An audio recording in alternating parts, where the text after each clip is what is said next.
होळीचं निमित्त साधून नाना पटोळे यांनी महायुतीतील दोन महत्त्वाच्या पक्षांना ऑफर दिली होती। अर्थातच त्यांनी जी ऑफर दिली ती एकनाथ शिंदे यांच्या पक्षाला, एकनाथ शिंदे यांनाच व अजित पवार यांना ऑफर दिली आहे। ती ऑफर अशी होती की तुम्ही दोघं सुद्धा काँग्रेसमध्ये या, तुम्हाला महत्त्वाचं जे तुम्हाला पद लागतंय, सरळ मुख्यमंत्री पद लागतंय ते आम्ही तुम्हाला देऊ, तुम्ही काँग्रेसमध्ये या, तुम्हाला जर तिथे त्रास होतोय तर तुम्ही काँग्रेसमध्ये या, अशी सरळ ऑफर नाना पटोळे यांनी एकनाथ शिंदे व अजित पवार यांना दिलेली होती। आणि त्यानंतर लगेचच महाराष्ट्राच्या राजकारणात वेगवेगळी गणितं मांडणं सुरू झाली, वेगवेगळे समीकरणं जुळवणं सुरू झालं।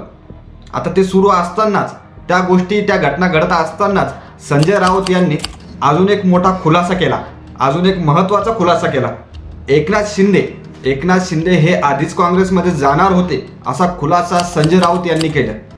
पत्रकार परिषदेमध्ये पत्रकारांशी बोलताना संजय राऊत म्हणाले, एकनाथ शिंदे हे काँग्रेसमध्ये जाणार होते, पृथ्वीराज चव्हाण यांना विचारा, पृथ्वीराज चव्हाण यांची तुम्ही मुलाखत घ्या, त्यांना तुम्ही विचारा।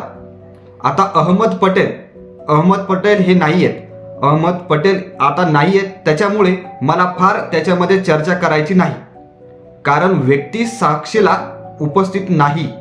दिल्लीत काय चर्चा होत्या हे मला जास्त माहित आहे। आता या वक्तव्यानंतर पृथ्वीराज चव्हाण यांच्यासोबत सुद्धा संपर्क साधण्याचा प्रयत्न केला, माध्यमांनी त्यांच्यासोबत सुद्धा संपर्क साधण्याचा प्रयत्न केला, परंतु त्यांनी याबद्दल बोलण्यास नकार दिला। त्यांनी आपले मत मांडण्यास नकार दिला। मिळालेल्या माहितीनुसार संजय राऊत यांच्या वक्तव्याबद्दल मला काहीही माहित नाही असे ते म्हणाले। संजय राऊत यांच्या वक्तव्यानंतर संजय शिरसाट यांनी सुद्धा याबद्दल प्रतिक्रिया दिली। संजय शिरसाट म्हणाले, संजय राऊत यांना शिवसेना संपवायची होती, वेगळा गट स्थापन करायला संजय राऊत यांनी सांगितलं होतं, असं याबद्दल संजय शिरसाट म्हणाले। या वक्तव्याबद्दल, संजय राऊत यांच्या वक्तव्याबद्दल संजय शिरसाट यांनी ही प्रतिक्रिया दिली।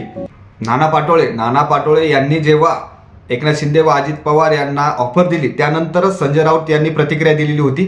नाना पाटोळे यांनी जी ऑफर दिली त्याबद्दल एकनाथ शिंदे यांची सुद्धा प्रतिक्रिया आली होती। एकनाथ शिंदे म्हणाले, होळीमध्ये काही बुरा न मानो होळी आहे, सगळे त्याचा आनंद घेतात, प्रत्येक जण वेगवेगळ्या पद्धतीने त्याचा आनंद घेतात। आमचा रंग